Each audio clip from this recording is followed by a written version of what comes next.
Hello all of you lovely people, Jules here for Whatculture.com, and while plenty of filmmakers have made solid careers out of being journeyman directors with no particular thematic focus, the best and most interesting artists do tend to focus in on a single piece of subject matter which interests them the most. These ideas and themes can be extremely broad and all-encompassing, or incredibly niche and singular, but in the case of these 10 filmmakers, well, they've all made it their consuming obsession over their cinematic tenures. So with this in mind, I'm Jules, this is Whatculture.com, and these are 10 filmmakers obsessed with one thing. Number 10, Steven Spielberg, family.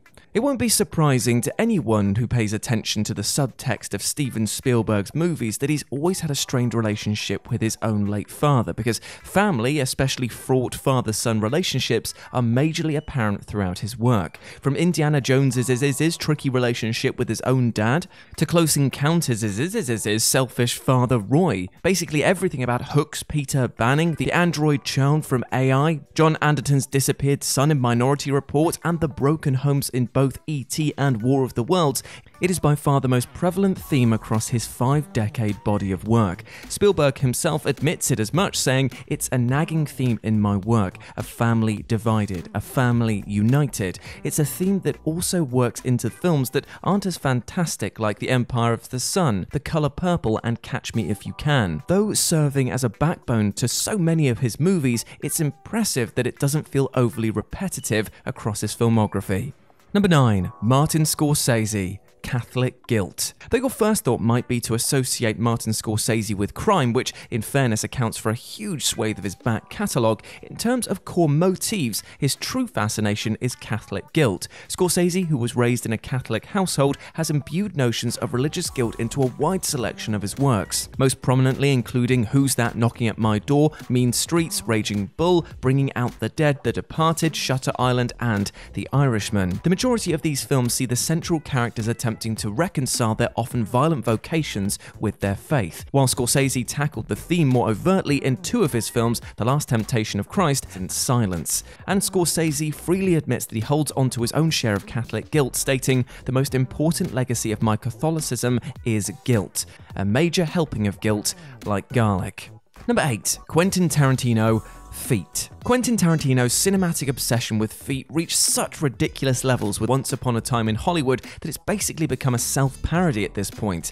The filmmaker, presumed to be an enthusiastic foot fetishist by most of his fans, features bare feet, primarily of women no less, in almost all of his films. It all began with the iconic foot massage conversation in Pulp Fiction, and since then he's found, well, pretty ham-fisted ways to include at least one close-up foot shot in basically all of his movies. Perhaps the most egregious was Kill Bill's hilarious Wiggle Your Big Toe scene.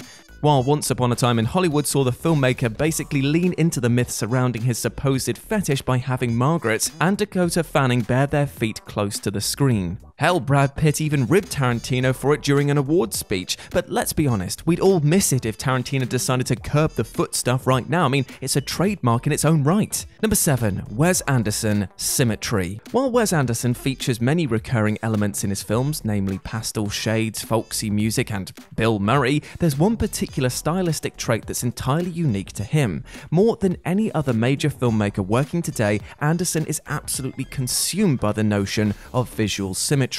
Watch any Anderson film and you'll see the majority of his shots arranged to be as symmetrical as humanly possible, while the focal elements are pushed to the very center of the frame. Given that symmetry is often linked to beauty, it makes sense that Anderson would defer to it. While it would also seem unauthentic in a much more grounded drama film, for Anderson's brand of heightened surrealism, it works spectacularly. If nothing else, those perfectly symmetrical shots certainly let you know that you're watching a Wes Anderson joint. Number 6, J.J. Abrams, The Mystery Box. Most blockbuster filmmakers love crafting a compelling mystery, but surely none have proven more fundamentally obsessed with the notion of a well-preserved enigma than J.J. Abrams. The guy even did a damn TED Talk about it, where he explained his storytelling conceit of The Mystery Box, where he presents a tantalizing mystery and, rather than overtly resolve said mystery, piles additional mysteries on top of it while only revealing crucial information as necessary. Abrams employed this tactic escalated to tremendous success in the early years of his hit TV show Lost, and then translated that into his subsequent cinematic output, such as Super 8, Star Trek Into Darkness, Star Wars The Force Awakens, and Star Wars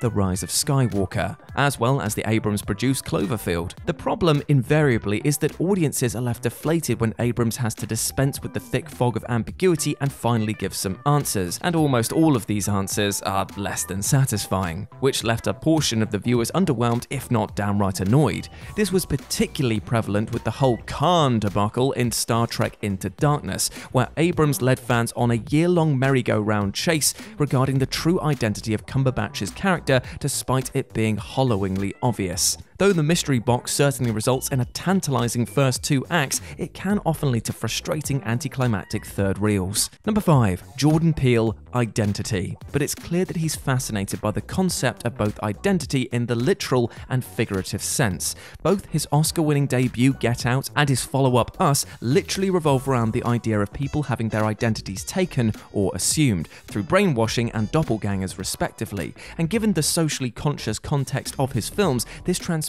into issues of race and class in particular. And given the success he's had examining identity both racially and spiritually, it's unlikely that he'll veer away from it anytime soon. Number 4. The Cohen Brothers, A Lack of Closure. The Cohen Brothers are two of the most consistent filmmakers working today, guaranteeing a witty, darkly hilarious good time as delivered by a spectacular ensemble cast. But their signature trait as directors must be their tendency to leave their stories at least somewhat unfinished, concluding with a final scene which offers little true closure, often for the sake of dramatic irony. Though their most famous non-ending is surely No Country for Old Men's defeatist climax, which netted them the Best Picture, Best Director and Best Adapted Screenplay Oscars, it's a prominent fixture in a lot of their work, ranging from Miller's Crossing to Barton Fink, Fargo, The Big Lebowski, Oh Brother Where Art Thou, Burn After Reading, and A Serious Man. It speaks to the Coens' general desire to deny audiences a concrete meaning to their movies, perhaps most obviously literalized in A Serious Man, a film entirely consumed with the meaning of life, and which in its stormy climax denies both the protagonist and the audience any such concession. It's certainly not a bad thing, even if the Coens' eccentric wide-open endings definitely aren't for everyone.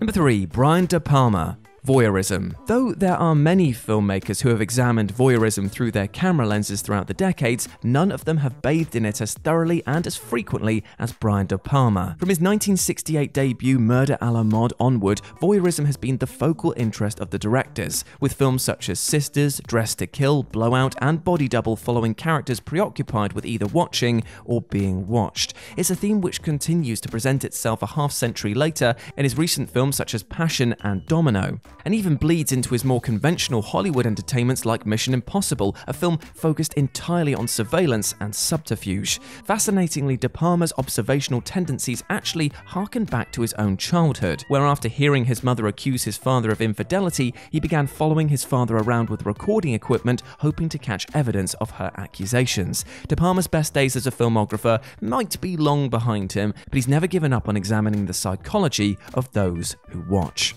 Number 2. Christopher Nolan. Time. No filmmaker in history has proven himself quite so fascinated with the notion of time as Christopher Nolan, using it both as a narrative and technical device in many of his films. Even his 1998 debut Following contains 4 different timelines, while Memento famously intertwines 2 timelines, one of which flows backwards. Then you've got Inception and Interstellar, which feature time dilation as a central mechanic, Dunkirk, which features 3 concurrent timelines set to Hans Zimmer's evocative ticking clock score. Tenet is similarly concerned with time inversion. Time is arguably one of the universe's most defining forces, and so it's an ever-right material for compelling cinema, which Nolan evidently has tapped into. If he can continue to engage with it in creative and artistic ways without repeating himself, then what's to lose?